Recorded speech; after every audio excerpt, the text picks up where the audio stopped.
from Laffo Gardens, and today we're going to be talking about seeds and why you should give them a go. Now, I'm a lover of seeds. I've given everything a crack that I can possibly get my hands on, and I really enjoy getting something so tiny and so small and making a whole plant out of it, and every day you get to see a new growth. And that first bit of germination is super exciting.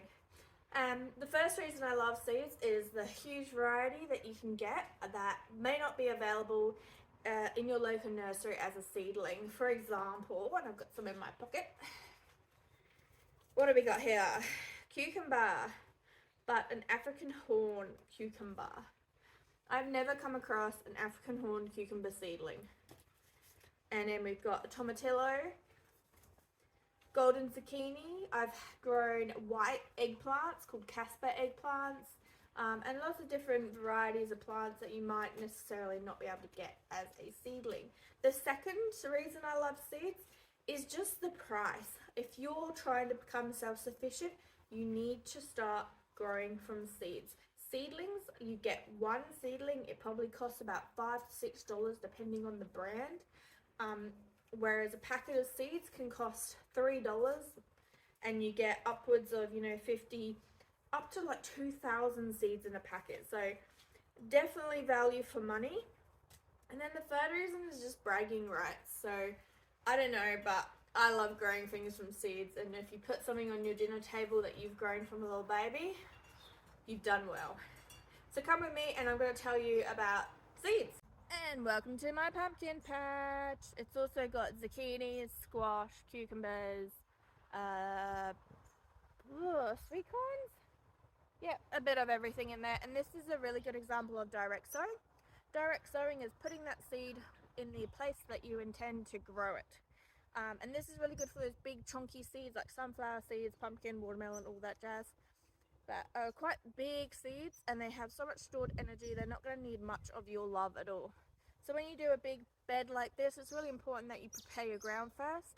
If you see in this little corner here, we've got just a bit of solar tarping going on. And that's just where you lay a black tarp down over your soil or your grass or weeds or whatever for about up to like 4 months. It can take a while, and that just like cancels out any sunlight, heats up the weeds and kills it all. The other option that we use to clear our beds are the chickens. We'll bring them up, fence them off where we want the bed, and they'll get to work digging and scratching, which is awesome because it also puts compost back in there. The other option is, I guess, tilling and chemical sprayers, but we try and avoid that as much as we can. So when you make your bed, make sure you're removing all your weeds, whatever method you choose. You remove any big rocks, clumps of dirt, you want to smoosh that up a little bit. And yeah, run some compost or aged manure through. Make sure it is aged because fresh manure can burn your seedlings, especially like chicken manure is really high nitrogen, so it's going to burn your seedlings quite easy. Another reason you direct sow, other than the big chunky seeds, is root crops. So your root crops like beetroot, parsnips, carrots, Swedes, etc., etc. The roots are actually the vegetable that you want. So if you go and buy a seedling and you put it in the ground, you've disturbed those roots, and they're not going to produce the nice long slender carrots that you know and love in the store. They're going to become multi-limbed and a bit stunted and a bit stumpy, and they're cute, but we don't want heaps of carrot leaves. We want the root crop. And so with any root crops, make sure you do direct sow them.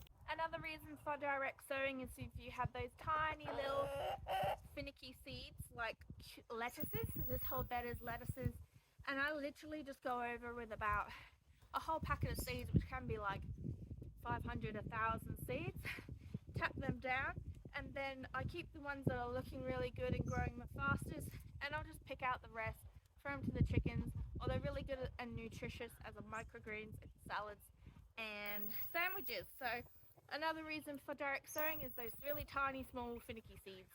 The final reason for direct sowing would be mass planting.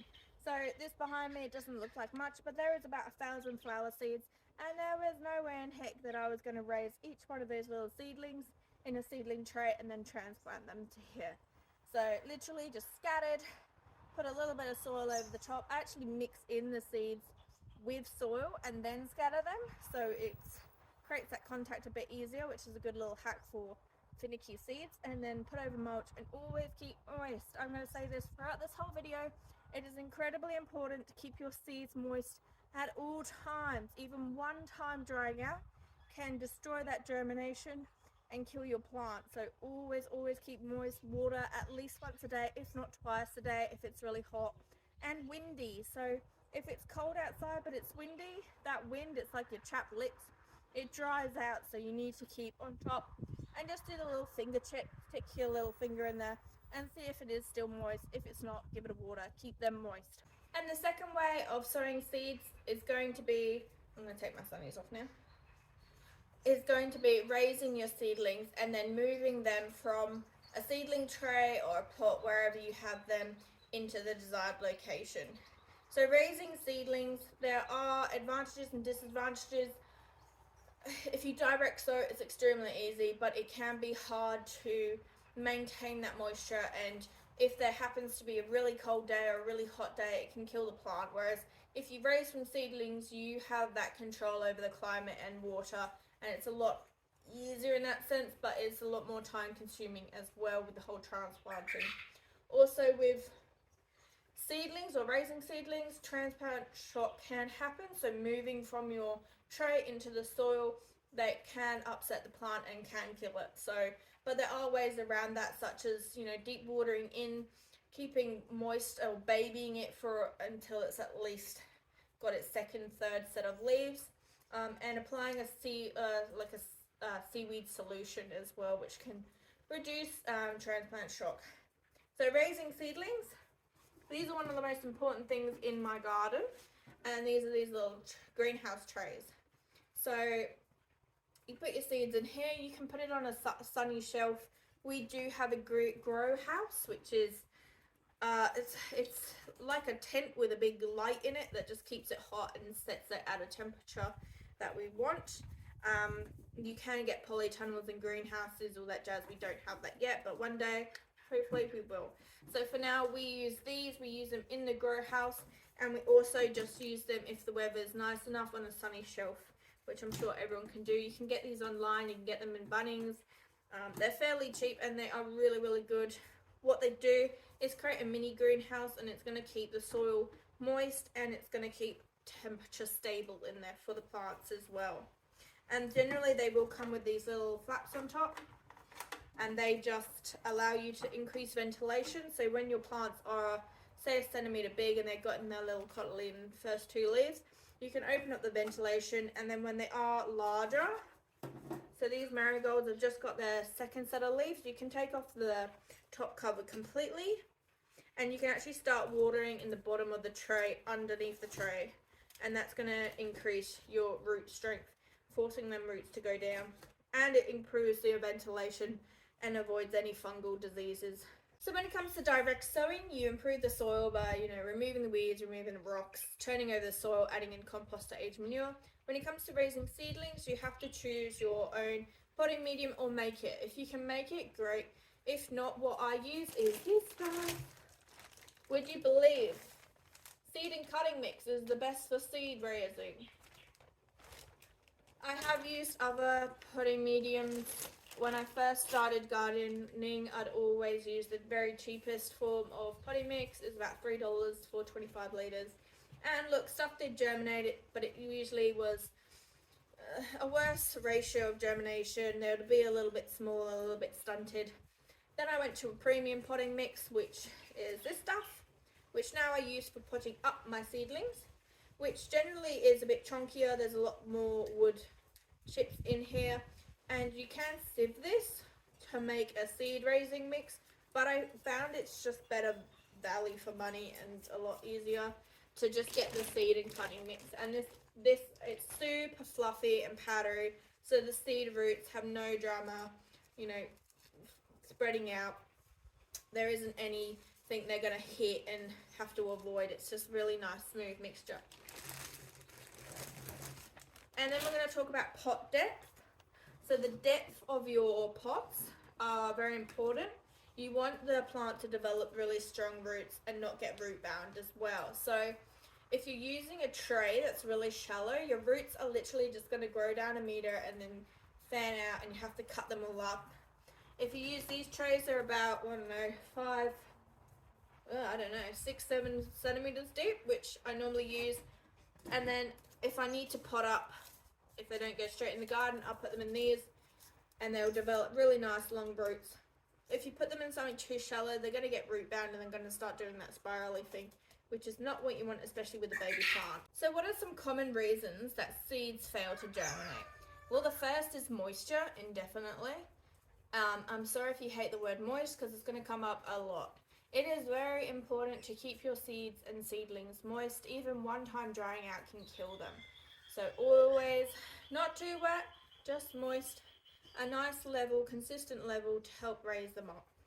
And then when they are bigger, start watering them underneath, avoiding their foliage. The second reason is unstored properly. What's the word I'm trying to think of? Inadequate storage of your seeds, so they're non-viable. If you have very old seeds that have been left in a humid environment, they're not going to germinate. They're already probably rotted and dead. So you want to keep your seeds in a paper bag or a glass jar, in a cool, dry area. And then most of them will have dates on them, expiry dates, which I never listen to, and I've had success with some plants that are over 16 years old. So, a third reason would be pest attack. There can be pests in your potting mix and your soil, which can eat the roots. Gnats is a big one of this. Gnats, the flies or the adults aren't a problem, but the babies, the larvae, will actually eat your roots. Fourth would be temperature. So most seeds are seasonal, and they will germinate when it's their time to shine. For example, tomatoes, they're a summer crop. They're not going to germinate until the soil temperature, not the air temperature, is of the right temperature, and that's when they'll come to life. Same with something like a maple tree in the other hemisphere. It's not going to germinate unless it's gone through its winter period of a cold winter, and that's something we'll talk about in a minute. So that's some common reasons why plants don't germinate, or seeds don't germinate. Now, on the subject of temperature, that leads me into stratification. And what the heck is stratification, you might ask? And that is the manipulation of a seed to mimic its natural habitat or natural environment to encourage germination. So there's a few different ways of stratification. One is temperature. So that could be, everyone knows that, Australian natives, a bushfire comes through and that triggers the germination of the seed bank in the soil. So how we mimic that as a nursery or a home setting is smoke water, which you can buy or you can make. Also heat. So some seeds you do require to pour over nearly boiling water, about 70 to 80 degrees boiling water, and then soak that seed overnight. And that's a way that we break down that really hard exterior of a lot of our native seeds and other seeds like passion fruit, for example. A second method, as I mentioned earlier, is maples. I think you do this for kiwis as well, for kiwi seeds, is you put them in the fridge for 4 to 6 weeks. Put them in the fridge, and you're going to mimic that really cold northern hemisphere winter, and then you're going to put them out, seed them up, and don't be discouraged if they don't germinate for like literally 3 months, 4 months, 5 months. And I know some seeds that can take up to 9 months, which I don't know if I have the patience for, but that's another way we can mimic that natural environment. A third way would be through mechanical ways, such as scratching or nicking the exterior of a hard shell. Like, I just recently did this with the spinach. So spinach has quite a hard shell, but this was an Asian one, so I don't know if it's a bit harder than normal. But I got sandpaper and just scratched it. You can use a nail file, or some of them might just need you to nick the outer surface. I think we did this with nasturtium, I think, and we got a really good germination rate. So just nick that outside, and that just encourages the growth. Now, I've told you all that stuff, but I haven't actually told you how to sow a seed. So let's go back to that. The general rule of thumb is you sow the seed, double the depth to the depth of double the width of the seed. So this zucchini is about 8 millimeters. I'll probably do it to about 1.5 centimeters. but you'll always have the information on the packets anyway. So it says 20 millimeters, so 2 centimeters deep. So yeah, the seed's about a centimeter, as you can see. So about up to my little finger first knuckle, we're going to sow it to that depth. If you plant smaller seeds at 2 centimeters, they won't have the energy to actually germinate. These are big seeds, they have a lot of stored energy, and they're going to be able to push through up to the surface. If you plant, say, a tomato seed at 2 centimeters, it's not going to have the energy, it's going to die before it reaches the top of the surface. So bear that in mind.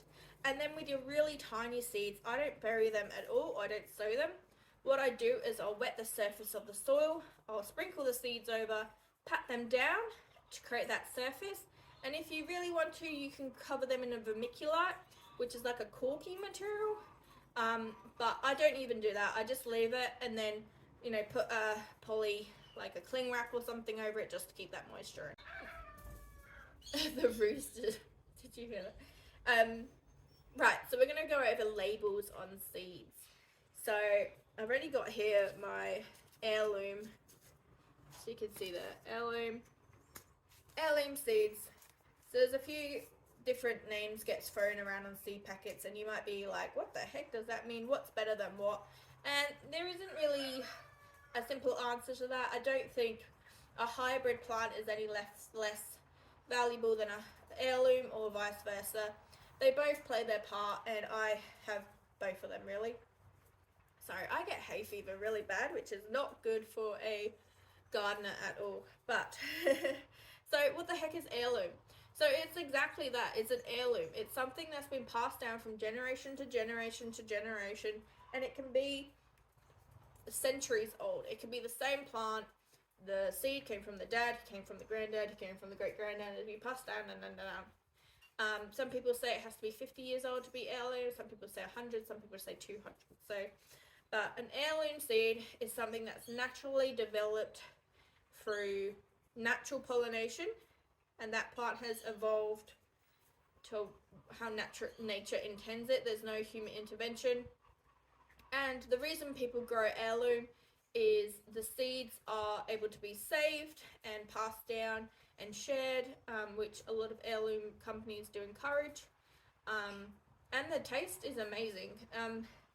If you've ever grown an heirloom, I don't know, it's just about connection as well. It's connection to generations past and generations forward, and you can, you know, give your seeds out to everyone.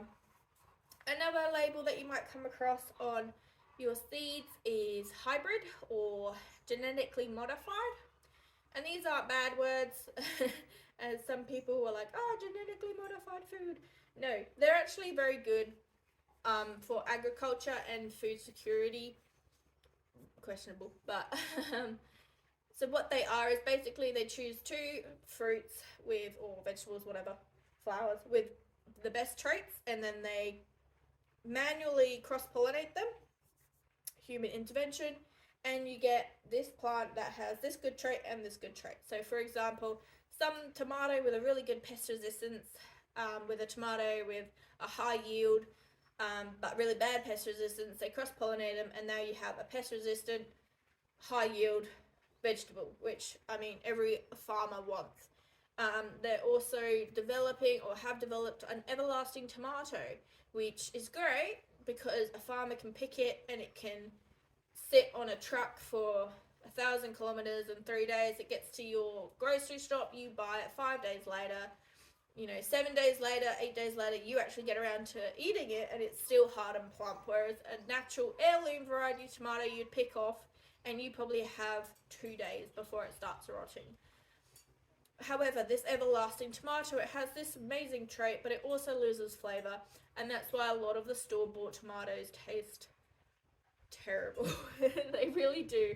If you haven't grown your own tomatoes, please just do it. Even if you buy a plant, just do it, because it's insane.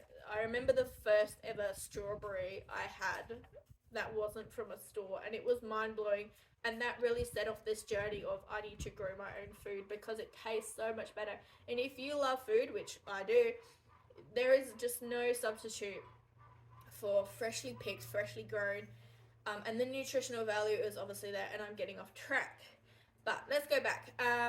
Some labels have F1, F2, F3. What are all these crazy formula numbers? And that's literally it. That this cross pollination between this one and this one together, this is a Formula 1, this is your F1. The next generation of plant, where they put this one with this one, that's an F2. It's as simple as that. It's just what number they're up to in their development role. Can be a good thing, can be a bad thing. And then the last is organic, and organic's really nothing to do with the seed itself, it's more how the seed was grown. So if in that environment where they saved the seed, whether they used chemicals or organic means to garden and save those seeds, that's basically it. So there's no really good, fast and true, this is better than this or this is better than this, but you just got to know what works for you. You might sacrifice your pest resistant to get a really nice heirloom tomato, or you might be like, nah, I don't want to play around with aphids, I'm not as advanced as that yet, and you just want something that's known and true to be really heavily pest resistant. So play around, but I really hope this video encouraged you to get out your seeds. Give it a go. Honestly, it takes a little bit of practice, but once you got the hang of it, it becomes an addiction, and you end up quite literally sowing 500 seeds, if not more, every year. And I just collect them now. I have far too many seeds. I end up throwing them at friends and family. So yeah, it's fun, and you can share and save your own seeds, and that will be a whole nother video. But yeah, good luck, and I hope for the best, and thank you so much for watching. If you enjoyed this video, give us a like and follow for more. It is a new channel, so I really appreciate your support and hope you have learned something today.